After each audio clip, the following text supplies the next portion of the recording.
télévision La Voix de l'époux, première chaîne de la révélation. RTVE, tout un programme. RTVE, radio-télévision La Voix de l'époux. Seigneur éternel, Dieu tout-puissant, maître des temps et des circonstances, agis et règne pour la gloire de ton nom et l'instruction de ton peuple. Yahweh, n'est-ce pas, tu es la lumière du monde pour enlever l'opprobre et les ténèbres signes de l'ignorance.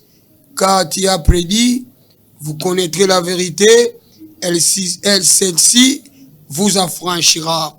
C'est pourquoi c'est l'heure de prêcher la vérité. Sois élevé, même au fond du cœur de ton peuple, afin que ton salut prime comme une bannière. Ce qui est impossible est comme possible. Ce qui était difficile est comme facile. Que la gloire soit à toi, mais que le salut et la délivrance soient pour ton peuple, au nom puissant et glorieux de notre Seigneur Jésus-Christ. Amen. Bien-aimés, une fois de plus, tous si le coup me prend dans Zambé, yé mo batelwa le mbarabana na été, après si biso so opportunité, ya kokutana bino na kacha bitando oyo. C'est pourquoi, si je n'ai pas pourquoi lelo, ils ont intitulé que dit le Père à propos de ton avenir. Que dit le Père à propos de ton avenir. Bien-aimé,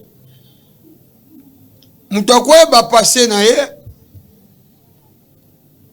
encore relater peu situation que vivre actuellement comme réalité à vie na ye, mais où est un mystère liboso Moutou, c'est son avenir. Maintenant, quand on entend la Bible, Esaïe 9:5 que dit car un enfant nous est né, un fils nous est donné, et la domination reposera sur son épaule. On l'appellera admirable conseiller, le prince des paix, Dieu tout-puissant et Père éternel. Oyoka version ndenge tambole, un enfant nous est né. C'est-à-dire l'apparition de la grâce. La grâce est demeurée enfantée. La grâce, lorsqu'elle a atteint la maturité, la grâce devient un don pour le salut de l'humanité. C'est-à-dire un fils qui nous est donné. Quelle est la mission du fils? Ce fils devient notre conseiller par excellence. Après son conseil, la domination qui nous opprimait, il va porter cela sur ses épaules. C'est-à-dire l'accomplissement de l'œuvre de la croix. On l'appelle Dieu tout-puissant. C'est-à-dire aucune puissance ne peut lui résister. Quel que soit des puissants visibles ou des puissants invisibles.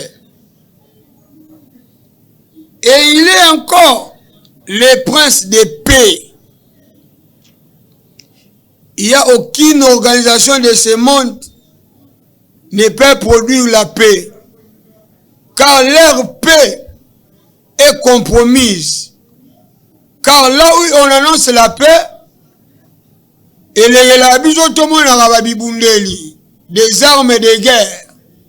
Or, lorsque nous voyons les armes de guerre, il y a toujours les flux du sang. Et dans ce sang-là, ce sont les innocents qui succombent. Mais lui, il est le prince de paix parce que lui-même donne son sang pour racheter les âmes qui étaient hier sous la domination de l'adversaire. Et enfin, il a l'attribution et la qualité d'un Père éternel. On a bendi kama kaso pour comprendre ce que tu côté na mozindo ya likamna biso alelo que dit le Père à propos de ton avenir. Tozana mukanda il y a Jean chapitre 21 du 1er au 14e verset. Bien menatanga ngokaka. Ebele bozami olingana mi otanga Bible te biso to meka otanga nani.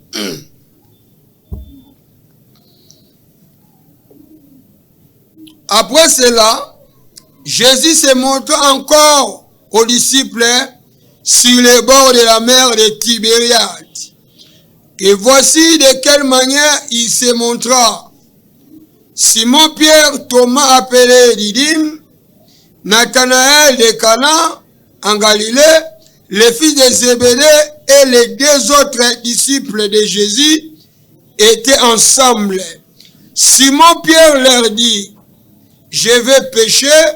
Ils lui dirent, nous allons aussi avec toi. Ils sortirent et montèrent dans une barque. Et cette nuit-là, ils ne prirent rien. Le matin étant venu, Jésus se trouva sur le rivage. Mais les disciples ne le savaient pas que c'était Jésus. Jésus leur dit, soulignez place où. Jésus leur dit, 21:5. Enfants, n'avez-vous rien à manger? Ils lui répondirent non. Oyo kanga bien. Non, bien. Si je n'ai pas que dit le Père à propos de ton avenir. Yoka moya liboso. Oyo manam le Père. Le Père éternel. Yo soi-disant Père spirituel, yo kanga bien. Yo mtobe mi bien un Père spirituel, yo kanga bien. On me verset oh. Soyez la Bible le longo lango. Voici ce que dit le Père. Les enfants. Ah, n'avez-vous rien à manger? Asema bango dimi. Oyo kanga bien. Hein? Yo Père spirituel. Asema bango action de grâce. Père spirituel, oyo kanga bien. Soyez la Bible le longo lango. Les enfants, n'avez-vous rien à manger? Voici le Père. Va répondre non. Il leur dit, jetez le filet du côté droit de la barque et vous trouverez. Ils les jetèrent donc et ils ne pouvaient plus les retirer à cause de la grande quantité de poissons. Oyo kanga bien. Habitant de l'école primaire. Je me souviens, je pense entre 3e et 4e primaire. J'ai mon papa qui toute la semaine va travailler pour me gagner du pain. C'est-à-dire, je comprends maintenant que c'est le Père qui connaît le temps et l'endroit où il y a la nourriture pour ses enfants. Yoka, Père. Et puis, au niveau Sambela, hein? Père spirituel. Hein? Et puis, les enfants, sur le monde, la pierre. Pierre a déjà 50 ans révolu, hein? Abandé on a déjà 60 pételo. Parce qu'il y a qui mbiaka na bango. Il y a des qui clé. Bien aimé, nasi ça non lecture. Tu es là, 7e verset. Tous on a 6. Il leur dit, jetez le filet du côté droit de la barque et vous trouverez. Ils les jetèrent donc et ils ne pouvaient plus les retirer à cause de la grande quantité de poissons.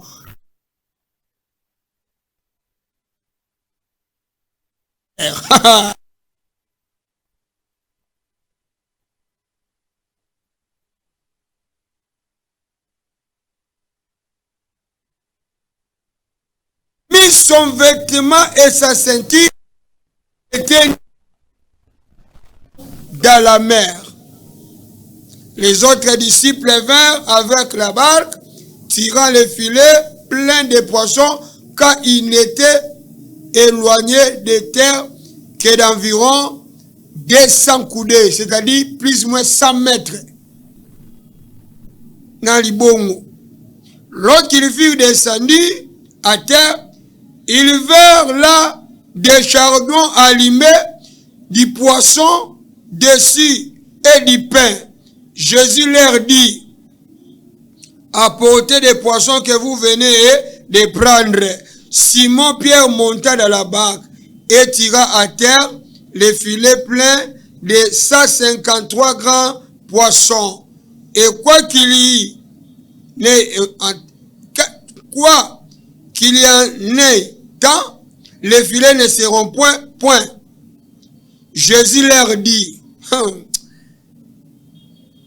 venez manger. Et aucun des disciples n'osait lui demander qui es-tu, sachant que c'était le Seigneur. Jésus s'approcha, prit les pains et leur en donna. Il fit de même du poisson. C'était déjà la 3e fois que Jésus se montrait à ses disciples. Depuis qu'il était ressuscité des morts. Après ils eurent mangé, Jésus dit à Simon, bien-aimé, ma père spirituel, vous m'avez dit que je face à Binorak. Incrédulité, moi, ici, la Mouroni. Hein? Ça va bien passer simple. Et qu'on quitte. Car il faut bien un représentant légal. Verset où ils ont effacé Binot. Les enfants, n'avez-vous rien à manger? Yaya. Yeswa malamu. Comme moi Jésus, et comme si tu es dans mon kil, millionnaire, milliardaire. Mais Jésus na mokili atikala otongata kwa studio te oyo kanga bien oyo kanga très bien bien-aimé. Jésus kufa liwa moko ordinaire te, même bakuluna bakufaka liwa bongo te. Liwa Jésus ezomema scandale. Dans exemple là moko tant basala coopération soki ndobo soki opération likofi taba soda ba kote la rabatu na butu bien aimé. Ils ont la sauve qui peut. Jésus bakangay na moïté, Jésus bakangay na butu. Et puis tant ba okanga Jésus. Pierre akata mutulitoi. Oyo kanga bien, peteloti. Akata mutulitoi. Donc Jésus son mot. Donc, Moukobazo Kanga Jésus a mis Tigara nae. Pour Pierre, c'est là déjà démonstration, elle besoin palola mutulitoi. C'est que Baori da somo. Avant Makila Jésus Kanga. Makila soda na elongwa inan. Marcus. Mais Jésus a démontré à Baron que vous avez le côté. A vu l'itoyi, a vu aussi la lutte à Marcus. Tant ou sikoyo, Jésus a mis tiki, bakena ye. Babandi ko beta Yesu. Pierre a zo mona. Abi Mutuango et comme je ya boye. C'est que bisotu oyo to subir même sort. C'est pourquoi tomba comme ko tuna petelo yo to mona ki ona muto. Pierre a comme ko banga akoma wangana. Pona nini somo. Pierre a zo wangana na yebiete 3 fois. Ba disciple mususu tout la mwisi ya zaza. Beleme bake batama. Jésus comme betama. Muibi kutu akosa. Muibi la police a protégera ye. Mais Jésus, ni la police, ni peuple, bango nyonso basangana lika mutu moko. Basambisi ena nouté, mais frappe azozwa aucun pasteur azozwa frappe ndengwana. Bien aimé, ezaki liwa moko ya humiliation, mais na okamwa lelo na tirete ya tabiswa musicien mo to bengaka monde azoyemba babi tala sima zonga mutu mais bakan passer bani ko tala sima te bango bazo mona ka avantage mais so kanisi sort oh Jésus sibisa o sort les a yo grand pasteur à lelo fo sibir yango mais Jésus a subi cette peine injuste mais lelo commis pasteur patron, pasteur millionnaire, ou comme na ba gens en train de faire des fonds. Au bozali ko tala sima. Pour to tala sima liwa Jésus, ozonga mutu makamso osala ngoti. Bien-aimé. Ba ye ko li ba kima somo liwa wana et puis ba ko se confiner quelque part. Zo sala jeûne sans prière. Ba ye ko la Yesu.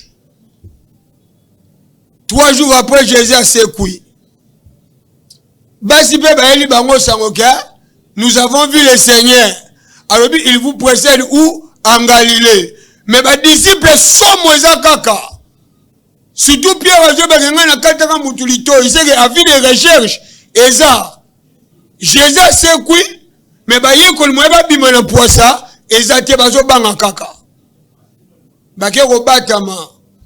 Et il y a des Français baloba ventre affamé n'a point d'oreille.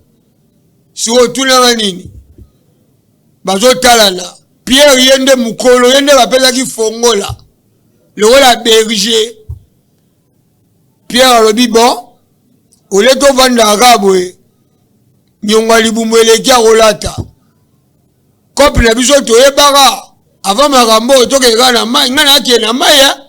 Nagelukela mne lo aola ba disciple muzuli ko la ba mabite okoke mo to ke ensemble pour peut-être o kangito kangeza muke mais so biso nyonso to sangani c'est que moi volume ya mbise ko mata e ko sunga biso eska o to bata mpona moi moya otamboleza te aner azali la ndanga bien grand pasteur mutu mo ebisenga pasa ba o tricher bilo na yo eza tricherité so za bo lo kumandambe ya bozo ala bino ta la Bible ezala te biso to tanga les serviteurs inutiles to tanga lak bino ba serviteur éloquent promesse ate l'essentiel ba na nzambe ba bika bien aimé au cas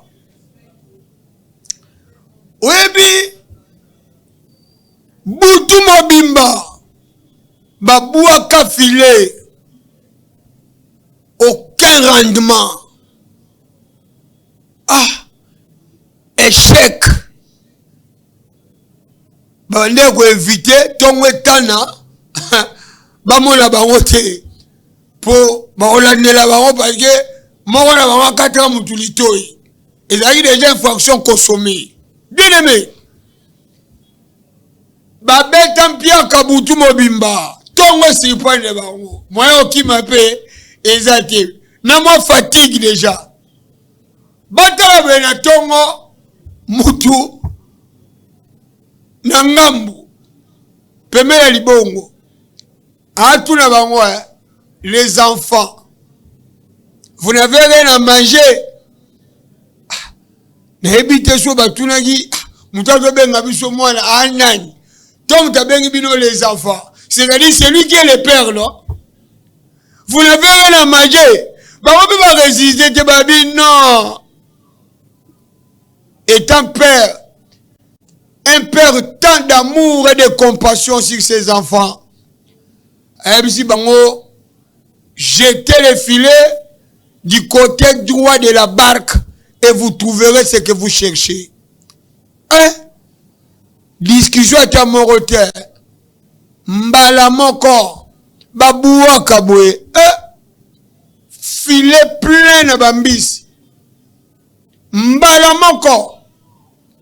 Ba disciple ba yeba kite, mais disciple ga moko. A identifier bi oh amutu musute. A rappeler Simon Pierre. Berger, c'est le Seigneur qui est près de nous. Simon Sutuki. Point Sutuki. Paikazaki Mutakala. Alléluia. Bien-aimé. Berger mimoni bolumbu. Nami Swanai. Yatata la bango. Berger. Mutakala na miso bandimi. Ya wana miracle l'église est soutée. Alléluia. Obi bon na yo rasio. Soni na place ya bato va yo wasonya.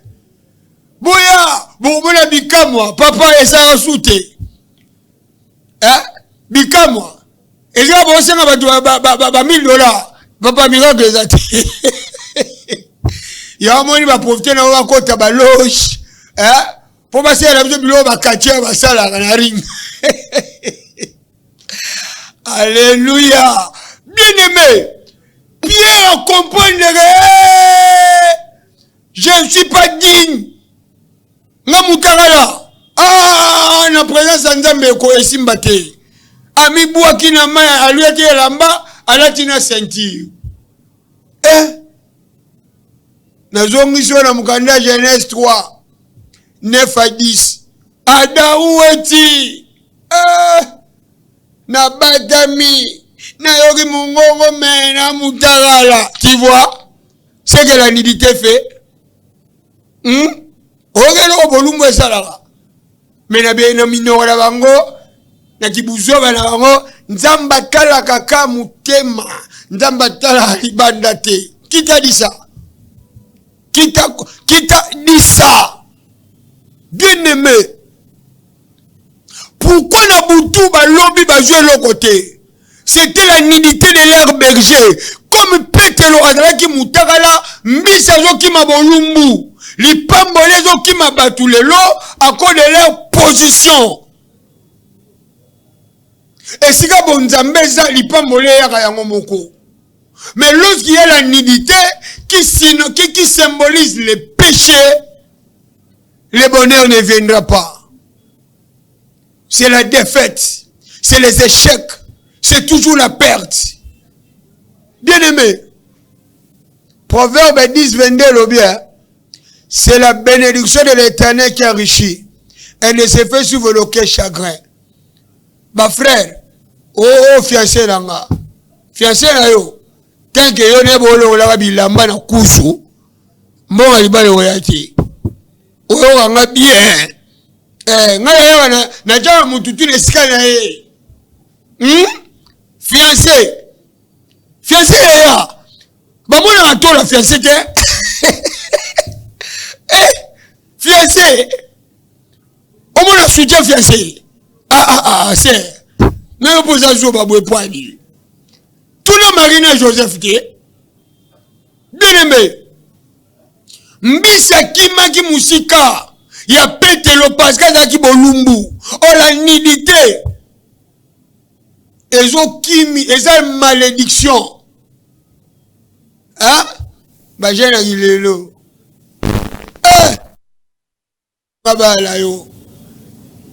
Maintenant, tant que Pierre a la là-bas, à Matina Boitou, Babani Oben Lambis, Yoka, les pères, apportez les poissons que vous venez de prendre. À ce moment qui a monté le roi, il va passer contre un mboro. Boya botia bambiso na moto, pourquoi na moto? Et puis moto on est pelaki na allumette. Alléluia. Seigneur de gloire, merci pour la révélation. Bien aimé. Bakuti est-ce que Jésus zalaki bakuti mbisa roita. Oh biso l'église na biso ka makasa. Ne ola ngai. Tout la vérité ko. Bakuti déjà mbisa roita. Hein? Nalipa. Jésus opesa bango miso ya idi nalipa. Malobi obino bokangi botia ngo na moto. Pourquoi? Bien aimé. Miso ba bakangi uchuapi na mai. Mai zo signifie nini? Le monde. Oyo kangai bien. Okolia na winner 8 millions. Le rôle outil na monde. Au sang sabatu na bar na rapela. Ezo zo na maye. Maye za na moto, ezala malili ya. Na mai na morgue ndemo. Alléluia. Yo tricher no ya lela o mabonza ngana te. Bien aimé. Pasteur tricher na yo. Yo révélation à la terre. Yo toye lo rara. Bien aimé, Jésus a pesi bango oya ye, o ayitaki, na lipa, na mbisi. A pesi bango o bozui, bochango na moto. Mbisi ya mai, soke bimi na mai, 4 heures du temps après, et au pola. Bon, c'est ça non? Alléluia. Maintenant, utilité à moto ya nini? Yango na respecta Jean-Baptiste Makassi. Hein? En tout cas, aleki Moïse. Jean-Baptiste aleki Moïse. En aucun jour, Jean s'opposant à Nzambe, mais Moïse s'est opposé. Incrédulité à Moïse. Nde salamon na kanate. Oh, kanga bien. C'est que Jean-Baptiste avec Moïse n'a pas passé à Kilelo. Le prophète à Kilelo. Le représentant légal, Jean-Baptiste avec Kilelo Tilobi. Jean-Baptiste a prophétisé. Matthieu chapitre 3 verset 11. Alors moi, je vous baptise d'eau pour vous amener à la repentance. Mais celui qui vient après moi est plus que moi, est plus puissant que moi, plus grand que moi. Lui, je ne suis pas digne d'ouvrir le courroie de ses souliers. Lui vous baptisera du Saint-Esprit et du feu. Oloki. Au comprenez ce que Mamuja m'a dit Zarobara. Motongo yango wana. Kendo tanga Jérémie chapitre 5 verset 14. Jérémie chapitre 23 verset 29. Au comprendre. Les faits qui viennent de Dieu. Pour faire quoi? Bien aimé. Les faits de Jésus nous aident à conserver la bénédiction. Vous comprenez? Parce que poisson fumé, otobenga mbisa okauka. Na mbisa mubesu, mbisa okauka ezalaka cher. Pourquoi? Parce que ils ont bien conservé. Alléluia. Bien aimé. Lelo Nabala abali bayembi pe muninga bali sepela yaya 3 mois après mutu abali akomi divorcé. Vous comprenez? Makambo yo salama. Bien aimé. Hein? Mutaboti mwana liboso asali feti. Hein? Batu ba meli mwana nga liboso na vie fona sa l'anniversaire. Yaya mwana ngo 15 ans après 16 ans na TV ka pan na mulonga ba kuluna mwana o basela ki fete makambo ezo utapi. Tu comprends? Eza manque ya kocha moto. Le feu c'est l'autel de Dieu. Le feu c'est la bouche de Dieu. Oyo kangai malamu.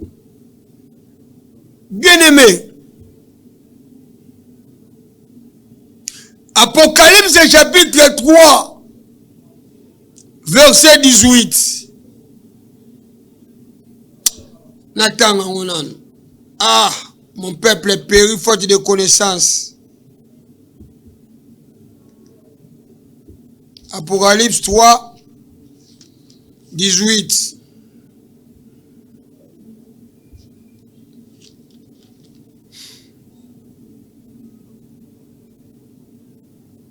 Jésus Ndazoloba, Tobanana 17. Parce que tu dis, je suis riche, je me suis enrichi et je n'ai besoin de rien. Et parce que tu ne sais pas que tu es malheureux, misérable, pauvre, aveugle et nu. Je te conseille d'acheter de moi de l'or éprouvé par les faits, afin que tu deviennes riche, et des vêtements blancs, afin que tu sois vêtu et que la honte de ta nudité ne paraisse pas, et un collier pour oindre tes yeux afin que tu voies. Bien aimé, moto,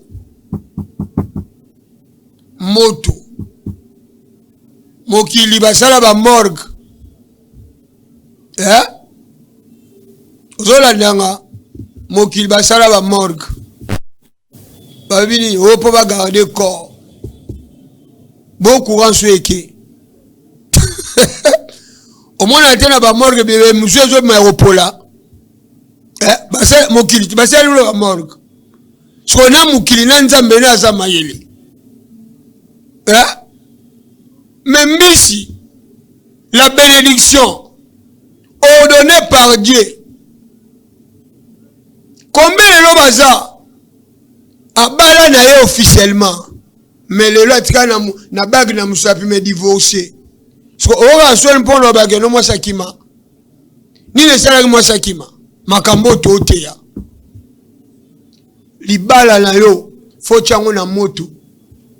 Pour la conservation en nous. Aujourd'hui, les faits représentent quoi? Les faits représentent 1. Nous voyons quoi? La prière. 2. Nous avons quoi? La piété. 3. Nous avons l'offrande. Oyogi moto. Hein? La prière, l'offrande, la piété et enfin la foi. 4. Olandanga bien. Les faits. Ezabilo mine oyo. La foi, la prière, la piété, ainsi que l'offrande. La foi vient d'où? La foi vient de ce qu'on entend. Ebele, so aza lokote, akomi mundimi ya solo, mukoloka zwa mbongo, miso efungwami. Zopan, miso efungwami. Bible dit, voici les miracles qui accompagneront ceux qui auront crié à mon nom, ils chasseront les démons. Mais le lot, mawa, abenga na démon aboyi, oui pani, hein? L'église, et puis bah on a vraiment sonité, hein? Bah on a sonité, bah tiens pena micro. Comment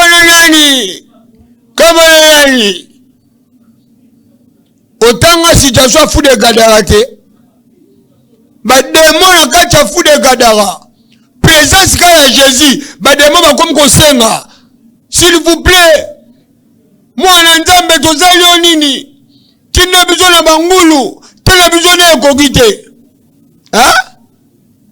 Mais oh ya bino, na robimate. Ngai ndoko na ye ngai epozo na micro nzamba lola nini ezo sala biloko aboye sala maka soni na me ochango na micro démon a résisté. Oui, pourquoi? Le fait là c'est pas obino bobele la wana c'est pas ça. Il fait de ses anges des vents, ses serviteurs des flammes et des feux. Mais on montre les états. Il y a un côté ma franc-maçon, au côté loge, au commun, au kabbaliste, pour nous créer du lot, mot, et tout bien mani. Pour impressionner tout. Pour avoir besoin de foule. Yaya. Le fait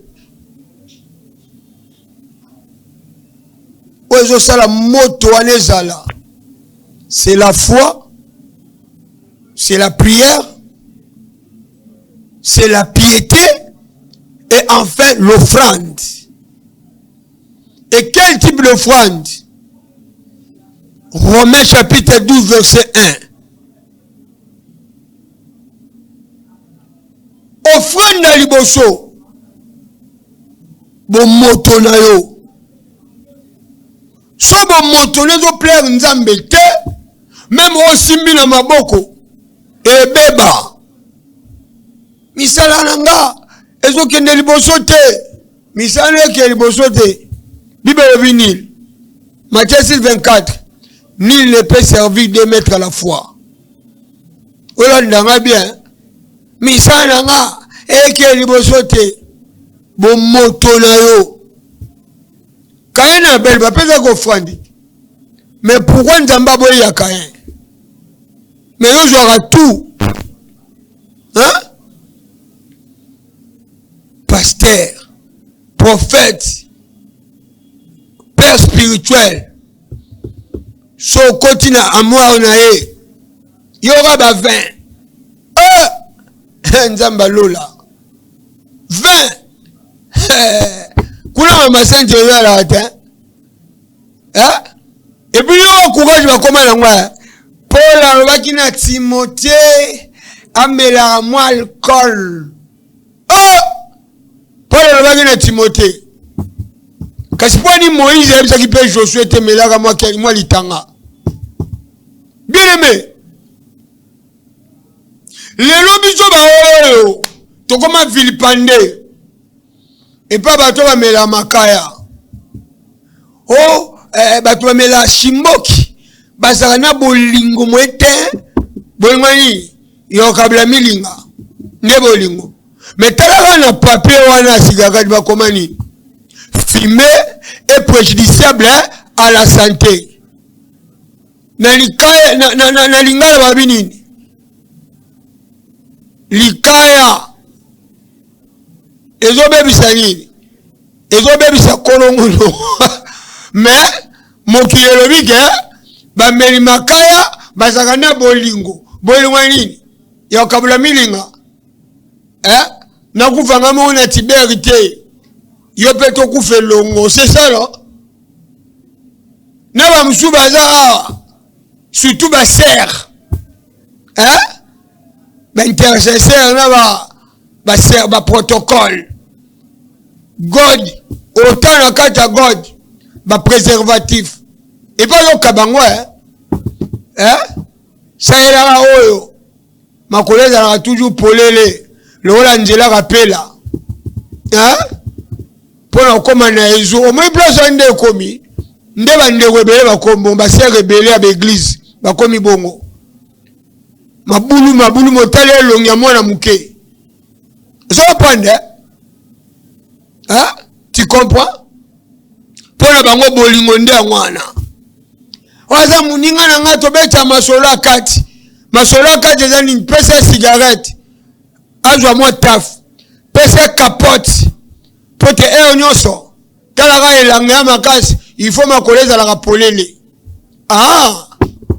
ba pasteur batumabe bibelo biso lingi ne ono ya bisa vérité siko ngana lingi bino oleka makamile bosalaka po ngana osala ndenzamba olinga cigarette zo bebisa santé lobi tuberculose bokoseli tata mwasina noko kindumba ezo mema malédiction ote nzambe pesa nga libala nzambe kanisa bangomba kendo tanga cantique de cantique chapitre 1 verset 5 à 6 sous la mitalobanine je suis noir mais je suis belle car c'est le soleil qui m'a brillé oyoki yo mwana mozo tambola na ba capote que tanga cantique de cantique chapitre 1 verset 5 à 6 je suis noir mais je suis belle car c'est le soleil qui me donne ce teint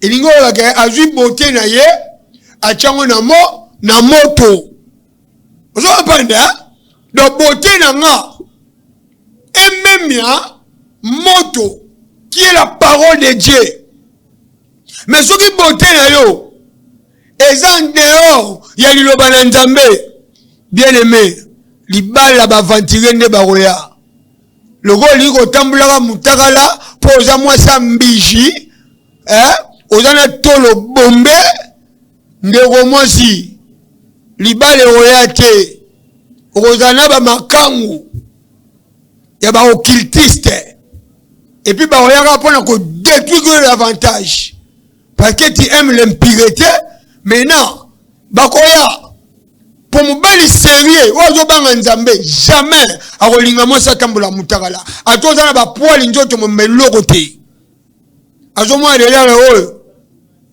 ma ekufela mbwa bien aimé maintenant pour nidité monana te il faut quel type d'habillement elamba nini yaya elamba Deutéronome chapitre 6 verset 5 au kititi na 9 vêtement yangwana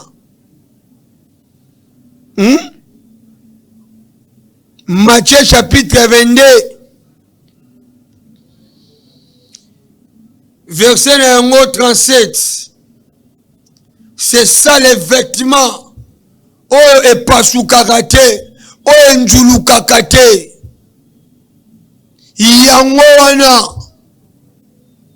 Shadrach Meshach Abednego balataka oyogele mbango Matthieu 22 verset 37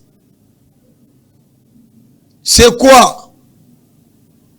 C'est le plus grand commandement du Seigneur.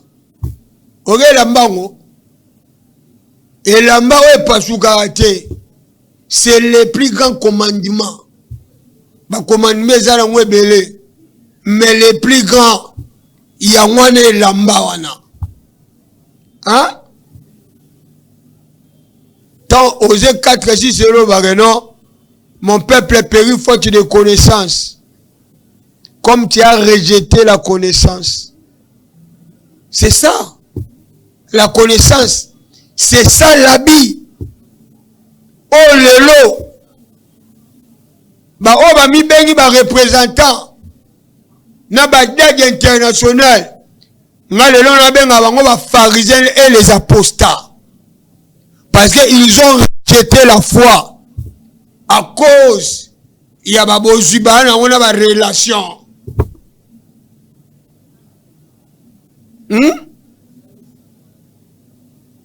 Ba Moïse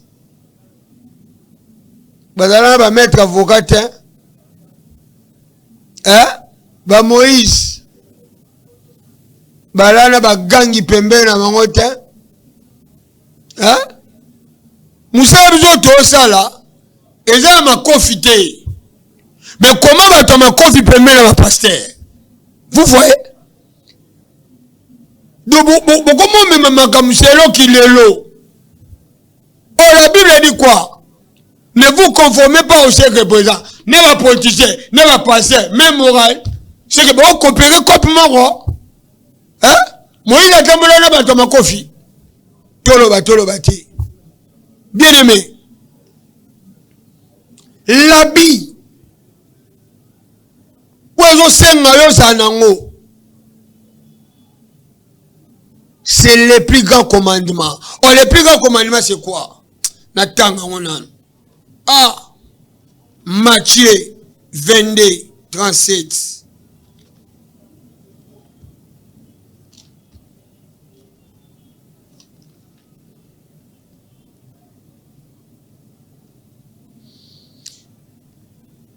Yoga question à Tuni Jésus, 36. Maître, quel est le plus grand commandement de la loi? Jésus lui répondit, tu aimeras le Seigneur ton Dieu de tout ton cœur, de toute ton âme et de toute ta pensée. Oyoge lamba. C'est-à-dire l'amour profond de Dieu. Il faut nzambe wana a occuper plénitude ya motema na yo, ya makanisi na yo, pe ya molema na yo. Donc il faut ni ma risque pour Jésus. Mais petelo likola nzala abozeli ka berger. Alors c'est-à-dire il faut bon nzambe, bolingwa nzambe ezwa première place na kati ya motema na yo. Yango moni Shadrach, Meshach, Abednego. Bible biba buaka bango na moto. Mais batwana bango babini. Même bakaleso yoka bakaleso na bango ezi moto te. Mais combien de passés bazasuna kaleso te? Tu vois? Ndelo kibisi miracle. Oh na lo bango bele na nko. Comment fabriquer ba miracle? Njombo na libuma mutu akesani. Tolo bati. Ya nyozo na kale zate pourquoi? So continue na na bango okuta ba ve ba liqueur eza una. O tamu tambe la liqueur na synthèse ba yo na te. Les miracles accompagneront ceux qui auront cru. Maintenant comme ils sont devenus des apostats, ba renier nzambe à cause de kilelo, à cause de ba voyage missionnaire, à cause de ba loge. Na ba relation ba lango na ba foi yo wansi ba détournement ezaka na gouvernement tina ba église détournement ba ndana na limita wa mutana chenette nezanguma yango okufara bongo liwa mabe bien aimé apôtre Paul azoloba il y aura les loups ravisseurs. Yo asi baluana bazaya zaba zabatu so mo musala nzamba ko envier elo wa mwana nzambe Saint-Esprit ezate ba prophétie zara toto mon esprit de mort muto yo ba okufa ya et lui le bandi lelo bon Nzambe za rajouté kale sokuti la rajouté hein Shadrach Meshach kale son nzoto je comprends que Nzamba vanda na kati intimité mais parti où est sensible au koko exposé en côté il y a un de bombi gloire il y a Nzambe de même pour Joseph élévation Joseph et qui poili pour battre élévation Joseph et pour battre qui kale tribun perda qui mona liboso au kale le ngwaki tu vois même na ba faire au kale pété hein lelo mikole comme ga le wala ke ko pessimité allez moi ça la Tibère yo moi soyo depuis na vie na nga na mona makamje yo simbate et simbate ni ketanga Matthieu 6 hein verset 22 à 23 hein moi soyo aza porter malheur Bible lobby celui qui trouve une femme trouve le bonheur mais nga malheur boye po nini obosa un deuxième regard na yo Nzamba pesa kibino ba misu bo mola ta manette ngino kamwa pa awa na kolula basi na sa manette hein tu vois likambaye deuxième regard kitani ke manette ola tandi kibogara mwana obi mbo no mukishasa baby mabe hein kishasa na mutaye longa manette tala ti manette pa na kolula na sa manette wana hein lola melidiamba po batimbela ete voilà ta manette wana zo bule lola fier te batimbela te na melidiamba hein wana yoga bela ba joka on sala na société ba joka tu vois likamba deuxième regard bien aimé Jésus boya nambisi wana bochango na moto c'était pour conserver cette bénédiction Nzamba linga gaspillage te tant Bible zo bana biso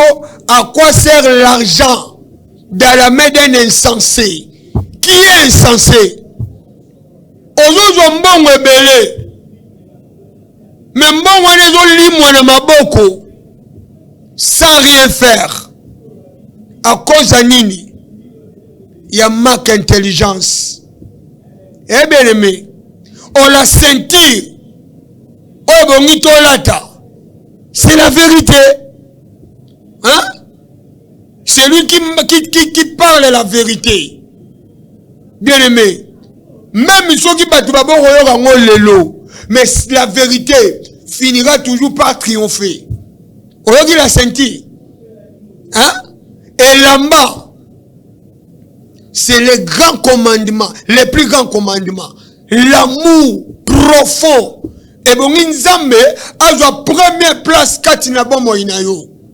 Mais so Nzambe, au PC place moro inutile. Au privilégié buzoba na yo. So eza kindumba. So eza iboloso. So eza bilangwa. Bien aimé. Yonde olukabandoki. Mais Dieu a déjà parlé. Bible bien en lui, il n'y a ni changement, ni ombre de variation.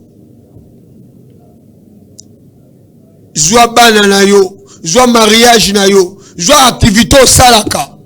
Bonza yango na moto. Hein? Et ça en conformité avec la parole. Et li po moto kita, alobaki ke, na sali nyoso, kolandisa volonté na yo mutuaki aibi mbongo abatu aye na on église bapambola ye Nzamba muibi te lia na mutoki na yo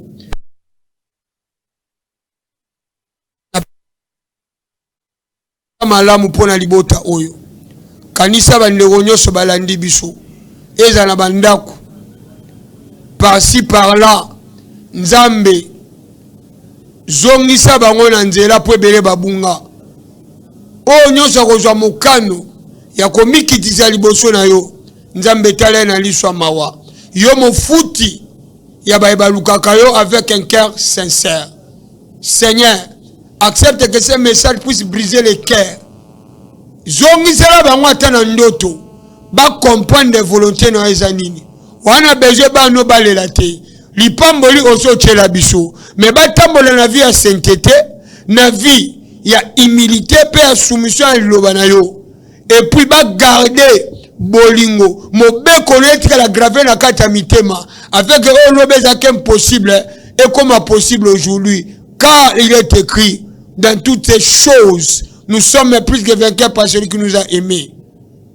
Kanisera bandeko bazaki na technique bolamu na peza na ngamu na bango de fait que na kamba nguna zambe na boma soko zongite vendredi toza su awa nous c'est ça ma part kuma kombo na Christo amen. RTVE, Radio Télévision La Voix de l'époux.